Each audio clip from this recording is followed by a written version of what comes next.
In the year 793 AD, something crawled out of the northern sea. It had no name yet. No one had words for what they were seeing. Just longships appearing from the fog, moving toward the monastery of Lindisfarne off the coast of England. The monks had never seen ships like these, low, fast, silent. By the time they understood what was happening, it was already over. That single raid changed the course of European history. But here's the question that keeps historians awake at night. What if it was only the beginning? Not just raids, not just settlements. What if the most feared people in human history never stopped? Before we talk about what could have been, we need to destroy everything you think you know about who they actually were. The word Viking does not mean warrior. It does not mean raider. It comes from the Old Norse word Vikingur, meaning, roughly, one who goes on expeditions. A profession, not a people. The Norse, the actual name for this civilization, were farmers, traders, shipbuilders, poets, lawyers. They had one of the most sophisticated legal systems in the early medieval world.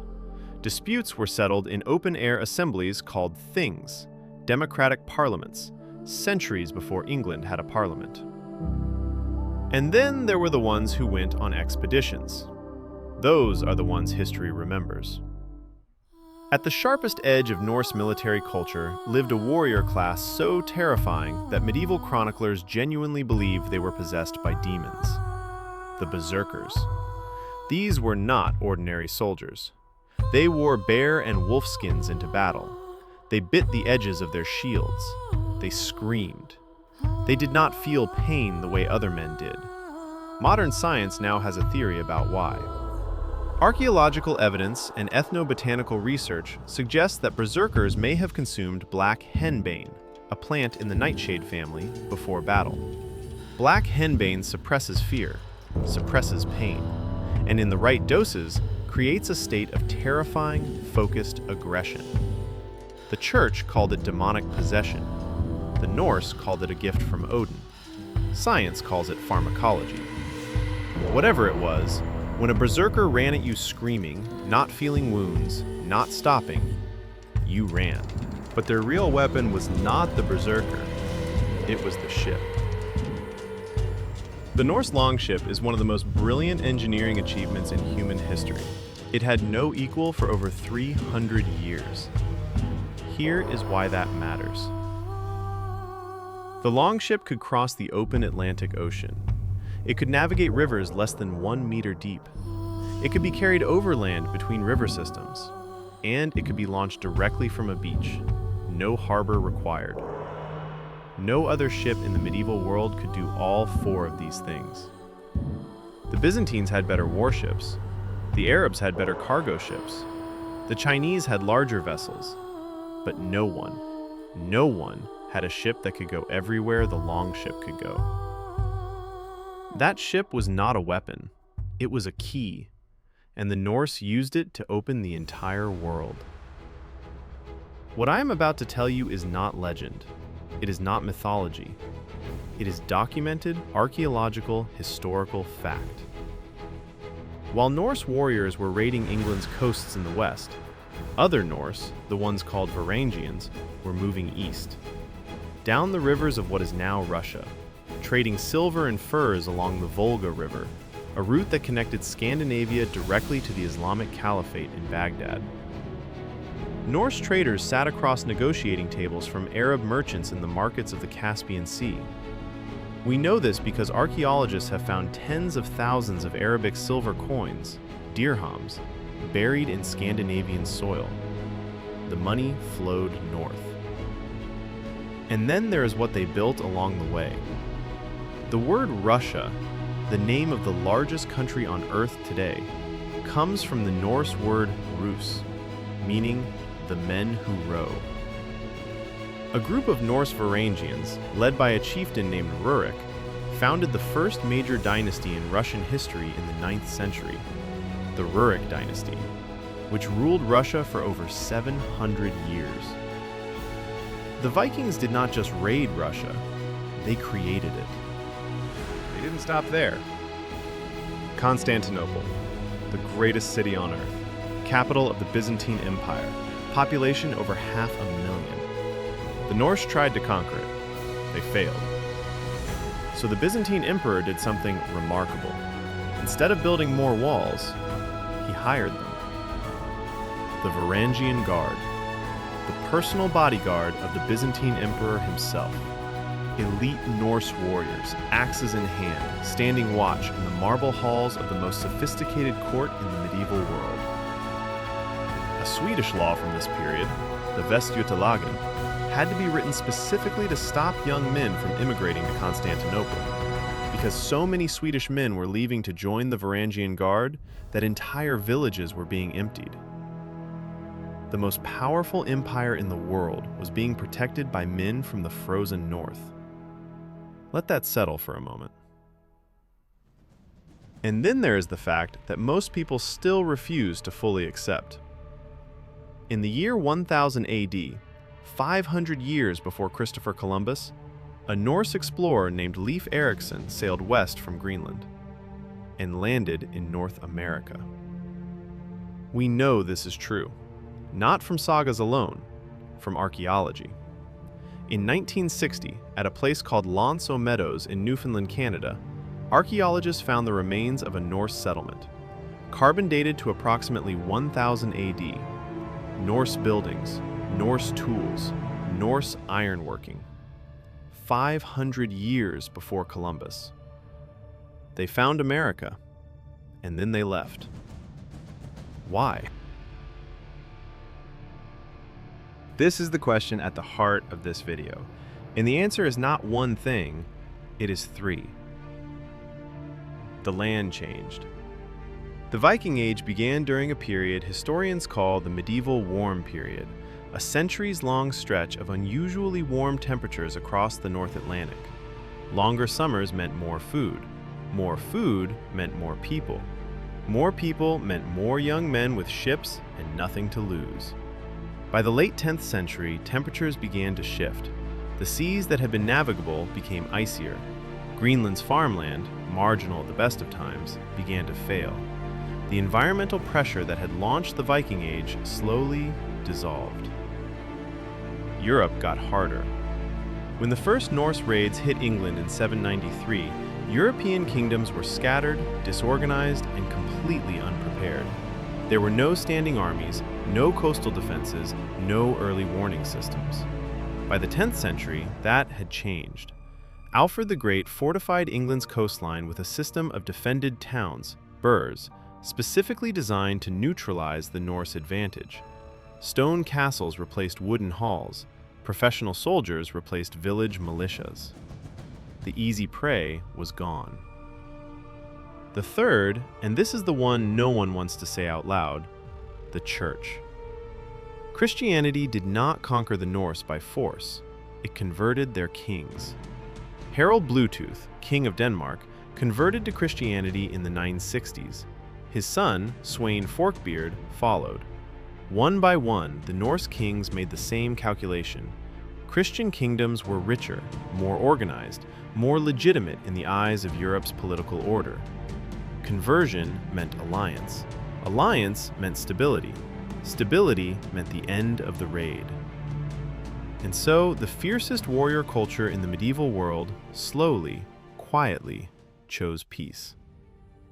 Here is where history ends, and the real question begins. What if the climate never cooled?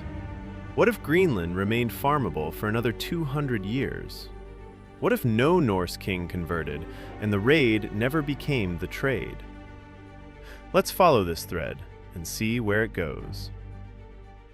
Without Christian conversion, the Norse political structure stays fragmented, but paradoxically, that fragmentation is their strength. There is no single king to convert, no single authority to compromise, just hundreds of independent chieftains, each commanding their own ships, their own crews, their own ambitions. The raids on England don't slow down, they accelerate. Danegeld, the tribute that English kings paid to make the Norse go away, had already amounted to the equivalent of billions in modern currency by the early 11th century. Without conversion, without Christianity's civilizing influence on Norse culture, that tribute keeps flowing north. And it funds more ships, more expeditions, more men. Now look west. Leif Eriksson's settlement at Vinland failed, historically, for one reason above all others. The Norse in North America were too few, too isolated, and facing hostile contact with the indigenous peoples they called the Skraelings. But in our scenario, with Greenland still productive, still growing, still sending ships west, the supply line to Vinland holds. More settlers come, iron tools, Norse livestock, Norse crops. Within 50 years, a permanent Norse colony in North America is no longer a failed experiment. It is a civilization. And here is what that means. The Norse reach the American continent in 1000 AD. Columbus arrives in 1492. That is a 490-year head start. 490 years of Norse expansion across a continent with no competing European power. No Spanish, no Portuguese, no French, just Norse. The Americas, in this timeline, speak a language descended from Old Norse. Not English, not Spanish. Let that breathe. Now look east. The Varangian trade routes down the Volga were already connecting Scandinavia to Baghdad, without conversion, without Christianity pulling Norse attention toward European politics. Those routes don't just continue, they deepen. Norse merchant warriors become the dominant force on every major river in what is now Russia, Ukraine, Belarus. The Slavic peoples who historically absorbed and Christianized the Norse, in this timeline, are absorbed by the Norse instead. Becomes something else entirely. A Norse-speaking empire stretching from the Baltic Sea to the Caspian, controlling every trade route between Europe and Asia. The Silk Road runs through Norse hands. And Constantinople, the city that held out against every Norse attack, now finds itself surrounded. Norse to the north, Norse to the east, Norse merchant fleets in the Black Sea. The Byzantine Emperor no longer hires the Norse, he negotiates with them as equals. So here is the world without the Viking Age ending. The year is 1200 AD. North America has a growing Norse civilization on its eastern coast, trading iron and timber with indigenous nations, slowly spreading inland. Russia, the entire concept of Russia, does not exist. In its place, a fractured, Norse-dominated river empire that controls Eurasian trade. England is either a Norse kingdom or has spent 2 centuries paying tribute to avoid becoming one. The Islamic Caliphate still exists, but its northern trade routes are taxed and controlled by Norse merchants from Novgorod to Baghdad. And Constantinople, the heart of the medieval world, has made peace with the fact that the men from the Northern Sea are not going anywhere. This is not fantasy. Every single element of this scenario is extrapolated directly from things the Norse were already doing. The raids on England, already happening. The settlements in North America, already attempted. The Russian River Empire, already built. The Varangian Guard in Constantinople, already real. All that changed was one thing: the temperature. The kings who converted, the easy prey that ran out. 3 small things that stopped the most expansive civilization the early medieval world had ever produced. But here is what this thought experiment actually reveals, and it is not what you think. The Norse didn't stop because they were defeated. They were never defeated. Not really. Think about what actually happened. The Norse founded Russia. It still exists. The Norse settled Normandy, and their descendants conquered England in 1066. The English language you are hearing right now contains thousands of Old Norse words. The Norse reached North America 5 centuries before anyone else. The Norse sat in the throne room of the Byzantine Emperor for 300 years. The Viking Age didn't end because the Norse failed.